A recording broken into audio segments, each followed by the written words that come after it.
پتھر پہ اس لیے لکھ لیا کہ جو کہتے ہیں پتھر پہ لکیر والی بات ہے کہ ہم نے پتھر پہ لکیریں لگا دی ہیں، اس سے اب پیچھے ہم نے ہٹنا نہیں ہے.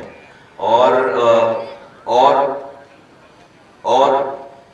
اس کی وجہ یہ ہے کہ اس کے علاوہ ہمارے پاس چارہ نہیں ہے، اس کے علاوہ ہمارے پاس جینے کا کوئی اور راستہ نہیں ہے. اگر ہمیں جینا ہے تو سسک کر نہیں جینا، ہمیں اس ماحول کو صحیح کر کے جینا ہے. اس لیے کنوکشن کے ساتھ، اپنے پورے ایمان کے ساتھ سمجھ کر ایم کیو ایم نے اس شجرکاری مہم کا اعلان کیا ہے. اور آپ دیکھیں اس بات جو میں کہہ رہا ہوں آپ سے، اس کی اہمیت کا اندازہ لگانے کے لیے کہ ہم نے اس کو آج سے تقریباً 8 دن پہلے جب انوگریٹ کیا ہے، اس کی انوگریشن میں ہم نے اس کی کلوزنگ ڈیٹ نہیں دی آپ کو.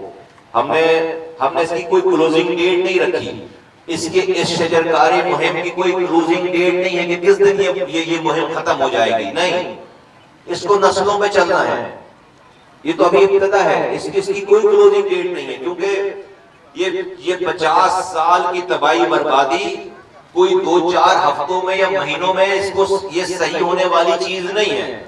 تو ہم اس کو سمجھ رہے ہیں اس والی بات کو، اس وجہ سے ہم نے ہمیں ایجوکیٹ کرنا ہے. ابھی تو اسکولوں میں جانا ہے، برادریوں میں جانا ہے، ہمیں تمام انسٹیٹیوشنز میں جانا ہے، اسٹوڈنٹس کے پاس جانا ہے، خواتین کے پاس جانا ہے، مردوں کے پاس جانا ہے، ہمیں مارکیٹس میں جانا ہے، دکان والوں کے پاس جانا ہے. غرض یہ کہ ہر کسی کے پاس جا کر یہ کہنا ہے کہ بھائی آپ اپنی ایک ایوریج سے لائف زندگی میں کم سے کم 8 درختوں کا آکسیجن پی جاتے ہو ایک انسان.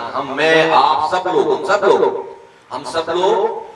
اور یہ کوئی کسی سیاستدان کا قول نہیں ہے. یہ جو لوگ اس میں مہارت رکھتے ہیں، جو پی ایچ ڈیز ہیں، ڈاکٹریٹ ہیں، یہ ان سب لوگوں کی تحقیق ہے کہ ایک عام انسان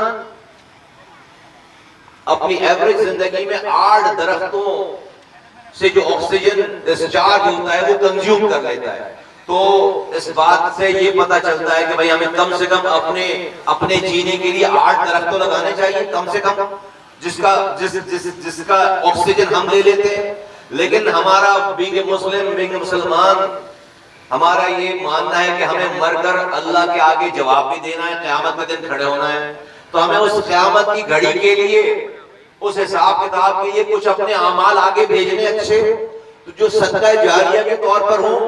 تو پھر ہمارے دماغوں میں یہ بات آتی ہے کہ بھئی 8 درخت تو اپنے لیے لگا لیے، خود پی لیے، اس کا پی گیا اس کا آکسیجن.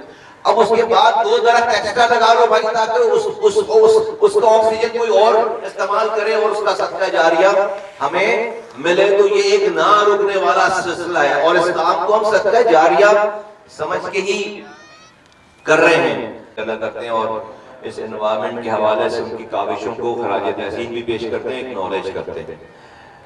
دوسری بات یہ کہ یہاں پر بہت سارے پی ایچ ڈی ہولڈرز یہاں موجود ہیں، ڈاکٹریٹ، جو کہ جنہوں نے اس شجرکاری میں، بوٹنی میں، اس شعبے میں ڈاکٹر کی ڈگری حاصل کی ہے، ڈاکٹریٹ کیا ہے، اور وہ یہاں موجود ہیں. وہ کیوں ہیں یہاں پر؟ کہ یہ ایم کیو ایم ہے. کسی بھی کام کو بس صرف ٹکانے کے لیے نہیں کرتے. ہم جو کام کرتے ہیں اس کو سمجھ کر، اس پر ریسرچ کر کے، اور اس کو ایسے طریقے سے کرنے کی کوشش کرتے ہیں کہ جو دیرپا ہو، پائیدار ہو، اس کے اثرات ہوں. اس لیے اس کی نالج حاصل کرتے ہیں، اس پہ اسٹڈی کرتے ہیں، اس کو کرنے کا طریقہ کار ہم سمجھتے ہیں، سیکھتے ہیں، اور پھر لوگوں کو پریچ کرتے ہیں. یہی ایک پولیٹیکل پارٹی کا کام ہونا چاہیے، ٹرینڈ سیٹر ہوتی ہے. اس معاملے میں شجرکاری مہم میں M Q M trendsetter ہے. اور وہ کیوں میں کہہ رہا ہوں کہ دیکھیں ہمیں بھی بہت ساری چیزیں پہلے اس کی معلومات نہیں تھیں، اور جو ہم نے معلومات حاصل کی ان ایکسپرٹس کی وجہ سے، اس کو میں آپ کے سامنے رکھتا ہوں کہ ہر زمین پر ہر پودا نہیں لگتا، ہر زمین پر ہر پودا نہیں لگتا.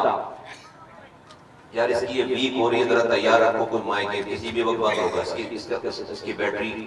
ہر زمین پر ہر پودا نہیں لگتا. تو کس زمین پر کون سا پودا لگنا ہے اس کی معلومات کون دے گا؟ اس کی معلومات کے لیے باقاعدہ تعلیم ہے. لوگ ماسٹرز کرتے ہیں، لوگ ڈگریز کرتے ہیں، لوگ پی ایچ ڈیز کرتے ہیں.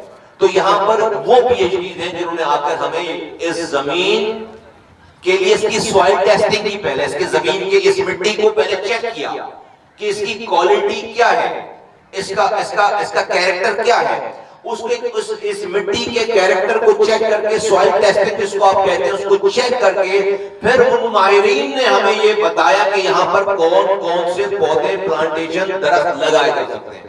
تو یہاں پر جتنے بھی درخت لگ رہے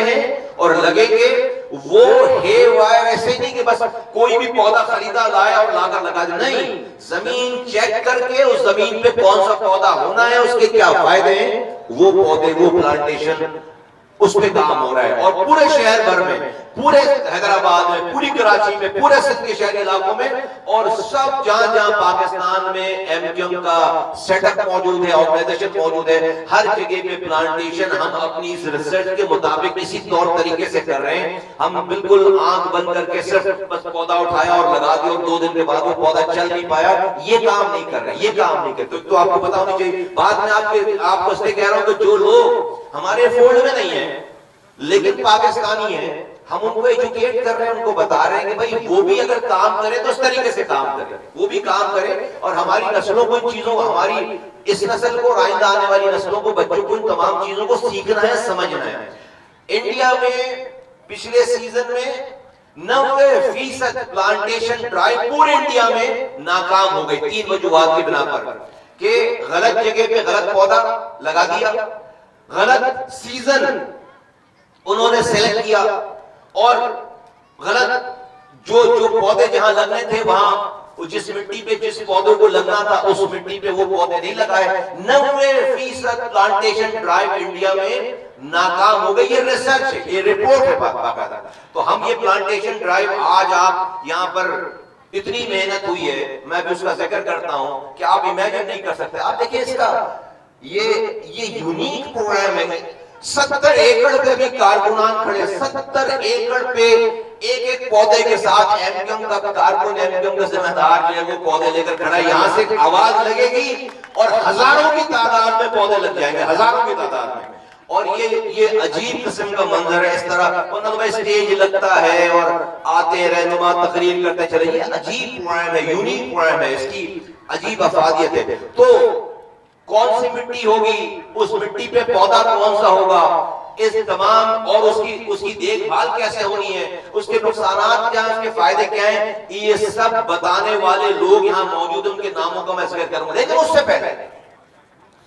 سے پہلے ہمیں اس ریسرچ میں ہمیں ایک اور معلومات میں ہماری اضافہ ہوا، اور وہ یہ کہ اس کراچی میں، اس پاکستان میں کچھ بہت ہی نایاب قسم کے پودے پلانٹیشن ہیں جو کہ ناپید ہوتے چلے جا رہے ہیں، اور وہ اس حد تک ناپید ہوتے ہو رہے ہیں کہ وہ شاید صفحہ ہستی سے مٹ جائیں، ان کی کوئی بنیادی باقی نہ رہے، وہ ناپید ہوتے چلے جا رہے تھے۔ لیکن ہم نے اس چیلنج کو لیا، ٹاسک لیا، اور ایم کیو ایم نے کیا کہ وہ پودے، وہ پلانٹیشن جو کہ پورے شہر میں ناپید ہوتے چلے جا رہے ہیں، ختم ہو گئے آلموسٹ، ہم نے اس جگہ، اس کڈنی ہل میں ہم ان پودوں کی نرسری لگا رہے ہیں، ہم ان پودوں کو یہاں پر لگا رہے ہیں جو کہ بہت ہی اسپیشل قسم کی اسپیشیز ہیں، جو ناپید ہو رہے تھے، ہم اس کی یہاں پر اس کی ہارونگ کریں گے، اس کی نرچرنگ کریں گے، اس کو ہم گرو کریں گے اور اس کو پورے شہر بھر میں پھیلائیں گے۔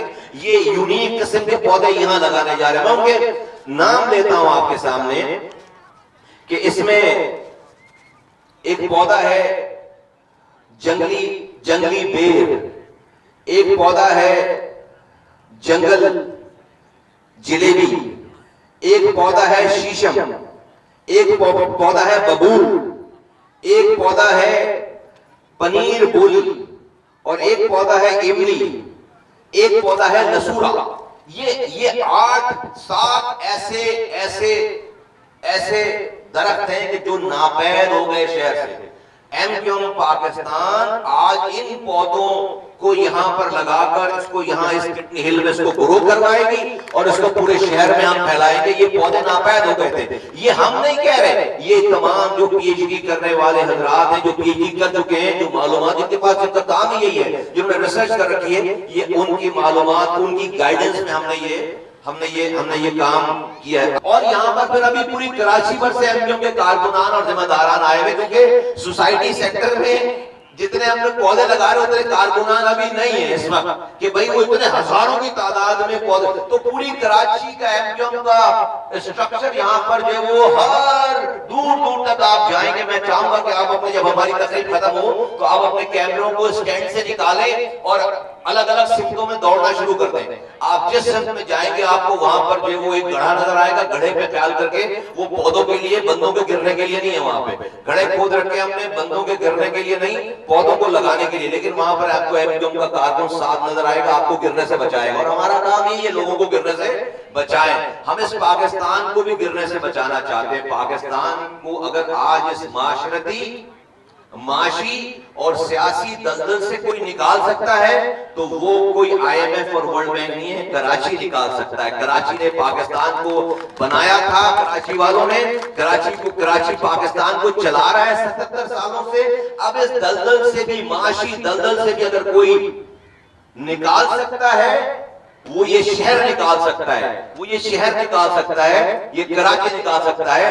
ہماری محبت میں نہیں, پاکستان بچانے کی ضرورت میں انشاءاللہ تعالی. ہماری محبت میں نہیں, ہماری محبت ہوتی تو ہماری بات کب سے مان لیتے. ہماری بات تو نہیں مانی. پاکستان کا آج ہی حشر ہو گیا ہے. لیکن اگر اس پاکستان کو جب بھی کھڑا ہونا ہے, جب بھی بچنا ہے, اس کا راستہ کراچی کی ترقی سے ہوتا ہوا گزرتا ہے. کراچی ترقی کرے گا تو پاکستان ترقی کرے گا. اب پاکستان بچانے والوں کی ضرورت ہو گئی ہے, ہم سب کی ضرورت ہو گئی ہے کہ ہم کراچی کو اس کا جائز حق دیں گے تو پاکستان ترقی کرے گا, بڑھے گا, پھولے گا اور اس کے ثمرات پورے پاکستان میں جائیں گے. آج بھی ہم جو بغیر پانی ہمیں مل نہیں رہا, نوکری ہمیں مل نہیں رہی, کوٹا ہمیں مل نہیں رہا, گٹر میں گر کر بچے گر رہے ہیں, رات میں لائٹ نہیں, صبح گیس نہیں, کچرا اٹھانے والا کوئی ہے نہیں, اسپتال میں دوا نہیں, پیلے اسکول میں تعلیم نہیں. ان تمام نامسائب حالات کے باوجود بھی اگر پاکستان 7,000 ارب روپے کماتا ہے تو 4,000 ارب روپے پورے پاکستان سے یہ شہر کما کر دیتا ہے. 7,000 میں 4,000 ارب روپے ہم کما کر دیتے ہیں. لیکن آج اگر 13,000 ارب روپے اگلے سال کمانے ہیں, اس 13,000 میں 10,000 ارب روپے یہ کراچی کما کر دے گا